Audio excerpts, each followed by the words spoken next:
అక్కడ పాడావా అన్నా రాలిపోయే పువ్వా నీకు రాగాలెందుకే అన్నా రాలిపోయే పువ్వా నీకు రాగాలెందుకే వాలిపోయే పుత్త నీకు తోటమాలి నీకు తోడు లేడులే రాలిపోయే పువ్వా. చేసిన గబ్బర్ సింగ్ సినిమాలో నా పోలీస్ స్టేషన్ సీన్ వచ్చింది, చచ్చిపోయాను నిన్న.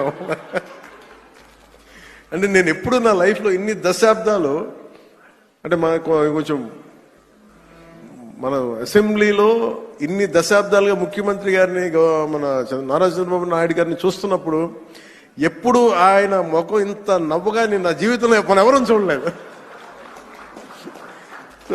అసలు ఎప్పుడు అంటే అంటే నవ్వే పరిస్థితులు ఉండవు. ప్రత్యేకించి ఇందాక మన గౌరవ శాసనసభ్యులందరూ కల్చరల్ ప్రోగ్రామ్స్ చేస్తూ ఉంటే ఒక నియోజకవర్గాన్ని బాధ్యత మోసే ఎమ్మెల్యేకి ఎన్ని బాధ్యతలు ఉంటే 175 నియోజకవర్గాలు, 25 పార్లమెంట్లు, ఒక రాష్ట్రం, 2 కోట్ల మంది జనం బాధ్యత మోసే వ్యక్తి నవ్వు రావడం అనేది ఉండదు. ఎప్పుడు లోపల ఎలా చేయాలి సమస్యను ఉంటుంది. అలాంటి వ్యక్తికి మీరు, అలాంటి బలమైన నాయకుడికి మీరు నవ్వు కలిగించినందుకు మనస్ఫూర్తిగా మీకు చేతులెత్తి నమస్కరిస్తున్నాం.